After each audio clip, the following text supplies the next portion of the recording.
Minsan hindi naman talaga tayo naghahanap ng maraming tao sa buhay. Ang gusto lang talaga natin, yung mga taong nagpaparamdam sa atin na hindi tayo nag-iisa. Yung kahit sabihin mo lahat, naintindihan ka pa rin. Kasi nakakapagod din palang maging strong mag-isa. Nakakapagod yung ikaw lagi yung nandyan para sa iba.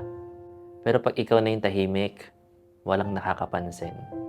And that's why you should appreciate people who make you feel seen. Yung mga taong nakakaalala ng malilit na detalye tungkol sa'yo. Yung mga taong chinecheck ka kahit walang kailangan. Yung mga taong nagpaparamdam sa'yo na mahalaga ka. Because genuine people are rare. At habang tumatanda ka, marirealize mong hindi pera o fame yung pinaka-valuable sa buhay. Peaceful connections are. Sana Lord, huwag mo akong hayaang masanay ako sa bare minimum na pagmamahal. At sana bigyan mo ako ng mga taong sincere yung presence sa buhay ko.